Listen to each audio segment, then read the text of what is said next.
Stimulus package may mean lots of road building in Oklahoma over the next 2 years. Hi, I'm Chris Casteel in the Washington Bureau of the Oklahoman. I'm here with Gary Ridley, Director of the Oklahoma Department of Transportation, who's been in Washington for the last couple of days trying to figure out all he can about the money that'll be flowing to Oklahoma through this stimulus package. Mr. Director, thanks so much for coming in. I appreciate it. Glad to be here, Chris. Right now, what does it look like Oklahoma's going to get for road building? Well, certainly it's difficult to say the exact number because the conference report's not out yet.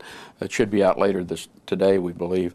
But if you would interpolate between the House and the Senate bill, I think the numbers for Oklahoma for the highway and bridge portion will be somewhere between $450, $475 million.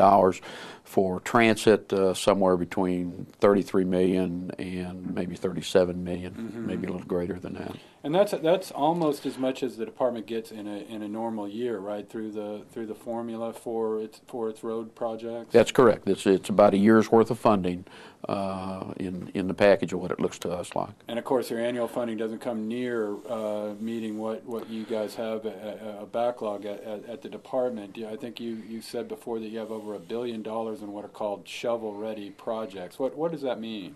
We have about $1.2 billion worth of projects that, in the common term now, is a catchword is shovel ready. Right. Our interpretation of that is that we have the plans. We're ready to let out for bid, advertise for bid immediately, and those projects could go on the street immediately. Again, we don't think that the stimulus package will be near that amount, right. but we wanted to be ready in any event as to whatever the dollar amount would be. And also the projects that we have ready are ones that are in our 8-year construction program, so you don't waste any money by having them ready to let. They'll just sit there until money's available, and then we'll go ahead and pull the trigger on them. Now these projects, they've been on your list, I guess, for a while. Does that mean that they're necessarily lower priority projects, or are they high priority projects that you just haven't had the money for? I think when you look at our 8-year program, you can't always judge that the projects that are in the first couple of years of the program are the most highest priority. Certainly there is some reason why they're there. But all of the projects that we have in the 8-year program are of concern for us. That are on a critical nature, and certainly projects that we need to let. And let me give you an example.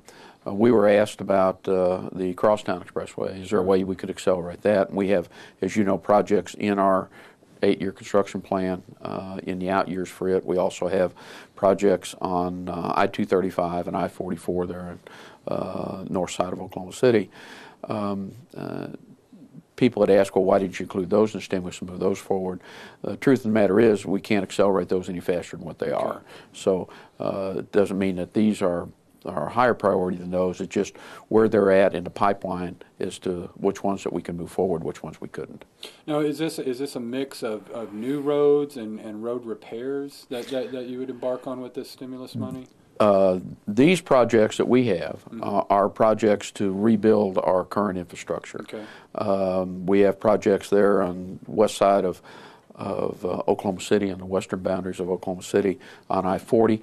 Anybody that travels that section there at Morgan Road, Highway 92, and toward El Reno can testify that's probably some of the worst section of pavement that we have on our interstate system in the state, actual pavement conditions. So we are part of the stimulus money would be used to reconstruct that section. We also have half a dozen bridges there that we'll be replacing as well.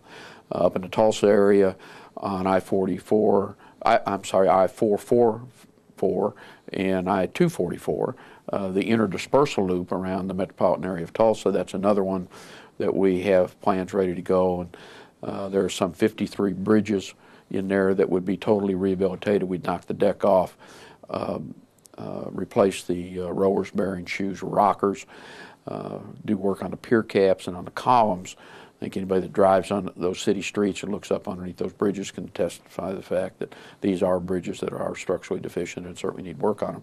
And we also would reconstruct the pavement in between those bridges. So, but we designed it in such a way that we could do all or any part of that interdispersal loop, and again, it's totally dependent upon the funds that we would receive. Sure. So most of our projects are projects like that, where we have a big interstate project down in Garvin County on I-35. We have another one at Kay County on I-35. We have interstate reconstruction on I-40 in Beckham County.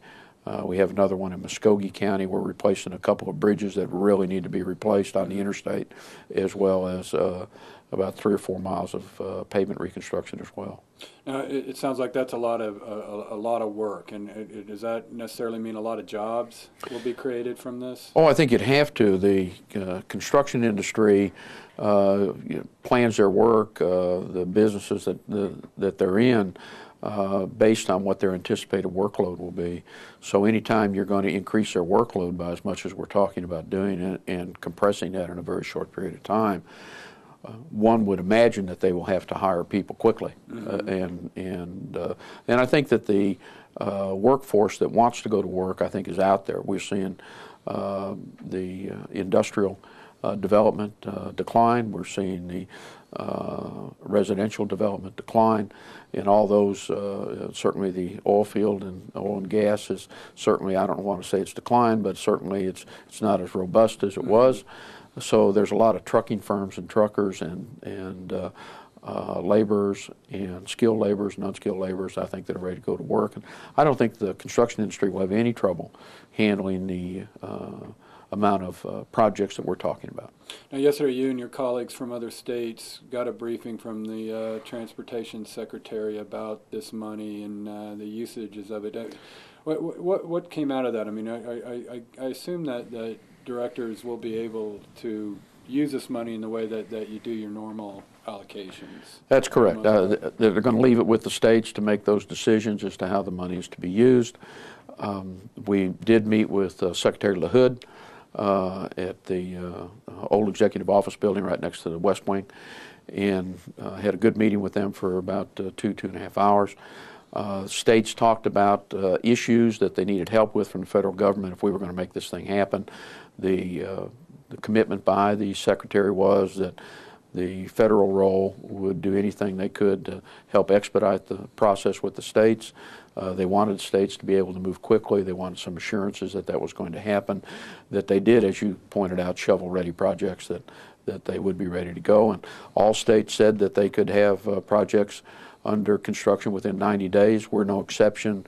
We might be able to do a lot of ours under construction in maybe as little as 45, 50 days. This question may be a little bit esoteric, I guess, for a lot of people, but there's some concern now that because of all this money and the stimulus, Congress, which is supposed to authorize a new highway bill this year, may not feel the same urgency and may not also feel like they need to come up with as much money for this new highway bill. But that is the bill that people like you, the directors like you, count on every 5 years to give you a steady amount of, tell you how much money you're going to be getting and set the policy for building highways for a pretty long period of time. Do you have any of those same concerns that the stimulus may take some of the urgency away from the regular highway process? Well, historically, the reauthorization bills, and that's the one that you're discussing, that provides us authorization for the appropriators to appropriate the money annually. That's a 6-year bill. And as you know from years past, it doesn't seem like it's ever on time, that they ever get it. It's never on time. And they do what's called a continuing resolution right. To extend the time. As you pointed out, that the Safety Lou bill runs out at the end of September of this year, at the end of the federal fiscal year 09. And without a new reauthorization bill, they will have to do some type of continuing resolution to keep it going. I don't believe that they will have that bill out by the end of this fiscal year. I think you're correct in that assumption. Whether it takes the pressure off because of the stimulus, I don't know.